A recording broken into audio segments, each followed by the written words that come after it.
আসসালামু আলাইকুম ওয়া রাহমাতুল্লাহ। আমরা সবাই এক ছাদের নিচে একই মিশন নিয়ে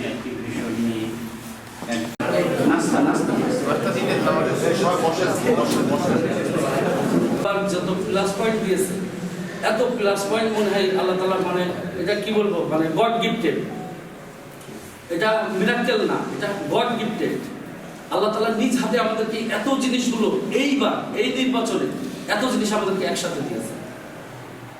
তো সেই হিসাবে আমরা সবাই নিজের নিজের জায়গা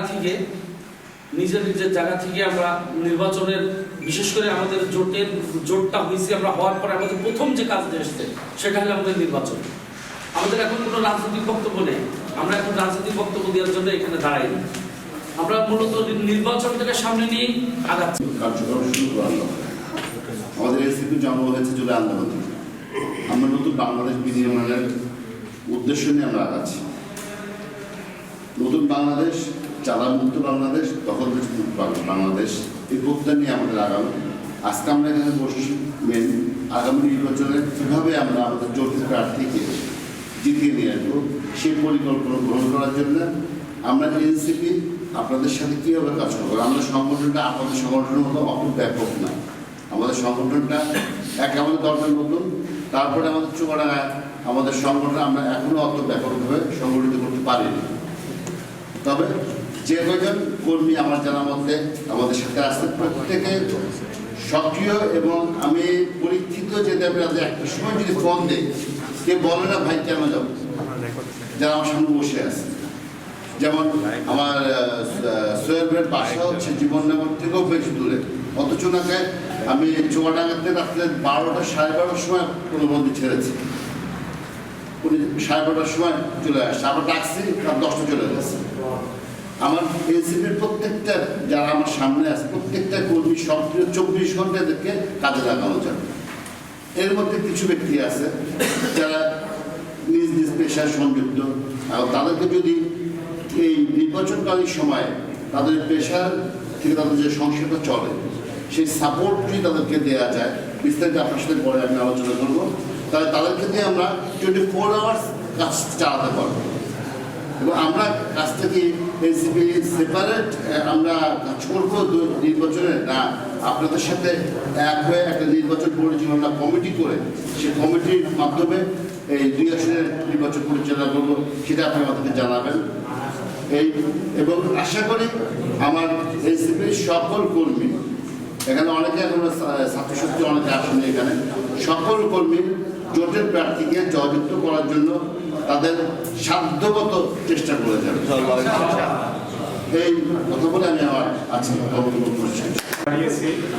আমাদের সামনে ভোট এবং আমাদের যে জোট হয়েছে এই জোটের মূল ইয়ে ছিল যে আমরা এক কথায় ভারত বিরোধী, আমরা এই ভারত বিরোধী। আর এখন আরেকটা জোট আসছে, তারা হচ্ছে ভারতের পক্ষে, মানে ভারতের দালাল।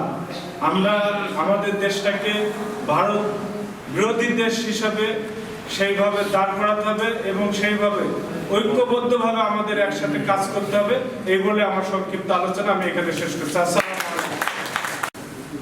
আগামী 12 ফেব্রুয়ারি জাতীয় নির্বাচন, এই নির্বাচনকে সামনে রেখে বাংলাদেশ জামাত ইসলামীর সাথে জোটবদ্ধ যে সমস্ত বন্ধু সংগঠন আছে তাদের সমন্বয়ে মতো পরিবার সবার আমাদের প্রধান অতিথি চুয়াডাঙ্গা 2 আসনের এমপি প্রার্থী, চুয়াডাঙ্গা জেলা জনতার আমির সহ আমাদের সম্মানিত সর্বস্তরের নেতৃবৃন্দ উপস্থিতি, আল্লাহ রাব্বুল আলামিনের দরবারে শুকরিয়া এবং রাসূলের প্রতি দরুদ ও সালাম পেশ করার পর আমরা যে সামনে লক্ষ্য উদ্দেশ্যে আমরা একত্রিত হয়েছি, একটি আমাদের উদ্দেশ্য, সেটা হচ্ছে এই অনেকের কথার মাধ্যমে এসে এসেছে সেই কথাটি আরও আমাদের স্পষ্ট হতে হবে যে আমরা হচ্ছে বাংলাদেশ জামাত ইসলামী সহ যে দলগুলো আছে আমরা হচ্ছে ভারত বিদ্বেষী। আর এই কথাটা সাধারণ জনগণের কাছে এতদিন কিন্তু স্পষ্ট হয়নি। তারা মনে করেছিল যে ভারত ছাড়া বাংলাদেশ চলতে পারে না, কিন্তু ভারত ছাড়া যে বাংলাদেশ চলতে পারে এটা আমরা শুধু ওই ভয় দিয়ে আমরা ছিলাম, কিন্তু এখন স্পষ্ট হয়েছে যে ভারত ছাড়া বাংলাদেশ চলতে পারে। আর এই কথাটি আমার কিন্তু অনেক আগে থেকে আমি মাঝে মধ্যে লোকের বলেছি ভারত হচ্ছে আমাদের বন্ধু দেশ না, বিভিন্ন পর্যায়ে বিভিন্ন ক্ষেত্রে তারা আমাদেরকে শুধু ক্ষতি করেছে, আমাদেরকে উপকার করেনি। ভারতকে শুধু আমরা প্রতিবেশী দেশ হিসাবে আমরা তাকে পাশে রাখতে পারি, কিন্তু ভারত আমাদের বন্ধু দেশ না। সেজন্য আমার আরেক ভাই বলেছেন যে আমি ভারতের কোনো জিনিসও আমি ব্যবহার করতে চাইলে এটার সাথেও আমি খুব একমত যে আমার বাংলাদেশকে উন্নয়ন করতে হলে পারে বাংলাদেশকেই ভালোবাসতে হবে, এবং বাংলাদেশের প্রত্যেকটা জিনিসকে যদি আমরা ব্যবহার করি আর বিদেশি পণ্যকে যদি আমরা একটু পরিত্যাগ করি, তাহলে আমরা বাংলাদেশ প্রেমী হব, সাথে সাথে আমাদের বাংলাদেশটা উন্নয়ন হবে। সেজন্য বিভিন্ন যা কথা এসেছে সে কথা আমাদের জেলা হিসেবে উত্তর দেবেন। শুধু আমি একটি আপনাদেরকে আহ্বান জানাবো এটাই যে আমাদের কার কত লোক সংখ্যা এটা আমাদের বড় জিনিস না। আমাদের বড় জিনিস হচ্ছে আমাদেরকে সবাই আগামী দিনের নির্বাচনে যোদ্ধা হতে হবে। তাহলে যোদ্ধা হয়ে নিজের যোদ্ধের এই পরিচয় দিতে হবে। তাহলে আমাদের কার কতটুকু সংখ্যা এতে আমাদের লাভে আসবে না। লাভে আসবে যদি আমরা সবাই একজোট হয়ে এক হয়ে যদি আমরা সবাই যোদ্ধার পরিচয় দিতে পারি, তাহলে অবশ্যই আল্লাহ রাব্বুল আলামিন আমাদের পক্ষে আসবেন, এবং যেখানে আমাদের পক্ষ থাকবে সেখানে আল্লাহ সাহায্য আসবে। এই জন্য আগামী দিনে জাতীয় নির্বাচনে আল্লাহ সাহায্য কামনা করে যারা আপনারা সাথে আছেন সবারই আমরা বন্ধুসুলভ আচরণ ব্যবহারের মাধ্যমে আমাদের একসাথে আমরা কাজ করব, এই আশা ব্যক্ত করি আমি আমার কথা শেষ করছি। খুদা হাফেজ। আপনারা নিশ্চয়ই অবগত আছেন বাংলাদেশের রাজনীতিতে 54 বছর বিরাট খরা গেছে। আমরা এখনো পরিবারতন্ত্রের বাইরে আমাদের রাজনীতিটিকে নিয়ে যেতে পারি। নিশ্চয় আপনাদের মনে থাকার কথা, শেখ মুজিবুর রহমান যখন অ্যারেস্ট হয়েছেন 7ই মার্চের ভাষণের পর, তখন জাতীয় 4 নেতা হিসেবে যারা খেতাব পেয়েছে তার ভিতরে নজরুল ইসলাম, তাজউদ্দিন আহমেদ, মনসুর আলী সহ অস্থায়ী সরকার গঠন করেছেন, প্রেসিডেন্ট হয়েছেন, প্রধানমন্ত্রী হয়েছেন, পররাষ্ট্রমন্ত্রী হয়েছেন। তো শেখ মুজিবুর রহমানের অবর্তমানে যদি অন্য কেউ এই জাতির হাল ধরতে পারে, তাহলে শেখ মুজিবের মৃত্যুর পর নিশ্চয়ই এরকম আরো গুরুত্বপূর্ণ ব্যক্তি ছিল যারা আওয়ামী লীগের হাল ধরার ক্ষমতা যাদের ছিল, কিন্তু সেই হাল তাদের ধরতে দেওয়া হয়নি। বিদেশ থেকে মেয়েকে নিয়ে সেই রাজনীতির হাল ধরতে বাধ্য করেছে। ফলে বাংলাদেশের রাজনৈতিক যে গণতন্ত্র, সেই গণতন্ত্র মৃত্যুবরণ করেছে, গণতন্ত্র আর এগিয়ে যায়নি। ঠিক তেমনই ভাবে প্রেসিডেন্ট জিয়াউর রহমান যখন ক্ষমতায় এসেছিলেন, তারপরেই তার যারা কাছের মানুষ ছিলেন তারাও অসম্ভব মেধাবী। আমরা যদি জানি বদরুদ্দোজা চৌধুরী, মান্নান, তারপরে সালাম তালুকদার, সাইফুর রহমান, এরকম অসংখ্য মানুষ তার পাশে ছিল যারা অনেক মেধাবী। আমরা তাদের মেধার যাচাই কখন করতে পারি? যখন দেখি যে বিএনপি থেকে বেরিয়ে গিয়ে বদরুদ্দোজা একটা দলের প্রেসিডেন্ট হয়েছে, যখন আমরা দেখি এখান থেকে বিএনপি থেকে বেরিয়ে সাইফুর রহমান, মান্নান ভূঁইয়া একটা নতুন দল বানিয়েছে, তখন আমরা বুঝতে পারি যে না, তাদেরও যোগ্যতা ছিল। কিন্তু একজন গৃহিণী, একজন সেনা প্রধানের স্ত্রীকে আবার রাজনীতিতে নিয়ে এসেছে, এখানেও রাজনীতির আর একটা গণতন্ত্রের অপবিত্র হয়েছে। এভাবেই বাংলাদেশের 9 বছরের শাসন করেছে প্রেসিডেন্ট এরশাদ সাহেবের দলেও নিশ্চয়ই যোগ্য এবং গ্রহণযোগ্য ব্যক্তি ছিল। তার উপপ্রধানমন্ত্রী থেকে শুরু করে বিভিন্ন সেটআপের মানুষ যোগ্যতার সাথে দায়িত্ব পালন করেছে। কিন্তু আবার আরেকজন গৃহিণী, ফার্স্ট লেডি নামে খ্যাত রওশন এরশাদকে নিয়ে এসে এই রাজনীতির হাল ধরিয়েছে।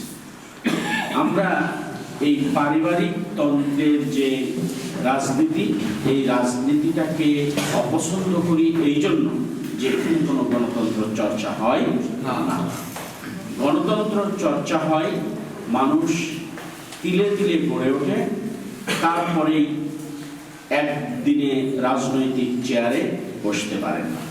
আপনাদের আমরা উল্লেখ করতে চাই অধ্যাপক গোলাম আজম, তিনি যখন মৃত্যুবরণ করেন, তার জীবদ্দশায় মাওলানা মতিউর রহমান নিজামী দায়িত্ব পালন করেছেন। তিনি মাওলানা মতিউর রহমানের 2 ছেলে, একজন ব্যারিস্টার, একজন খ্যাতনামা ডাক্তার, কিন্তু তারা কেউই জামাত ইসলামের হাল ধরতে আসেন কিংবা হাল ধরা পর্যন্ত পৌঁছায়নি। যে একজন ইন্টারমিডিয়েট পড়া ছেলেকে যদি চাকরি দেওয়া হয় একজন মাস্টার ডিগ্রি হোল্ডার ছেলেকে বাদ দিয়ে, তাহলে যেমন বৈষম্য হয়, রাজনীতিতেও যদি নিজের পরিবারের সন্তানকে উপরে তোলা হয় যোগ্যতা না থাকলেও, তাহলে সেখানেও বৈষম্য হয়। নিজের রাজনীতিতে বৈষম্য দিয়ে শুরু করে কখনোই ইনসাফ প্রতিষ্ঠা করা যায় না। আমরা এই ন্যায় এবং ইনসাফ প্রতিষ্ঠার পথে এগোতে চাই, পারিবারিক এই দ্বন্দ্ব থেকে বেরিয়ে আসতে চাই। সম্মানিত উপস্থিতি, আপনারা আরো জানেন বাংলাদেশ জামাত ইসলামী 91 সালের নির্বাচনে 18টা আসন পেয়ে বিএনপিকে বিনা শর্তে আমরা সাপোর্ট করেছিলাম, তাদেরকে সরকার গঠন করার জন্য আহ্বান করেছিলাম। আমরা সেদিন যদি আওয়ামী লীগকে বিনা শর্তে আওয়ামী লীগকেও ঘোষণা দিতাম, সাপোর্ট করতাম, আওয়ামী লীগও সরকার গঠনের ক্ষমতা রেখেছিল। তো সেদিন আমরা বেটার মনে করেছিলাম বিএনপিকে, এই কারণে আমরা বিএনপিকে দিয়েছিলাম। 96তে আবার ইন্ডিভিজুয়াল ইলেকশন হয়েছিল সারা বাংলাদেশে। বিএনপিও তাদের আসন সংখ্যা কমে গিয়েছিল, জামাতও তাদের আসন সংখ্যা কমিয়ে ফেলেছিল এবং আওয়ামী লীগ এখানে বিজয় হয়েছিল। এরপরে আবার আওয়ামী লীগের এই শাসনামলকে সামনে নিয়ে 2001-এর আগে সর্বদলীয় আবার জোট হয়েছিল। এই জোটে নির্বাচন, ক্ষমতা এবং দেশ পরিচালনার একেবারে এগ্রিমেন্ট করে এই নির্বাচনটা পরিচালিত হয়। সেখানে জামাত ইসলামী আসন পায়, বিএনপি ব্যাপক আসন পায়, একা সরকার গঠন করার মতো ক্ষমতা পেয়েছিল। কিন্তু যেহেতু একসাথে হওয়ার কথা ছিল, এই কারণে এই অবস্থাটা হয়নি। এরপরে বাংলাদেশের রাজনীতিতে আসে নতুন এবং ফিরে আসা গ্রাহকদের জন্য নগদে চলছে ক্যাশব্যাক সহ প্রতিদিন হাজারো উপহার জেতার সুযোগ। হবে আশা আর ফেরা সারপ্রাইজ সেরা।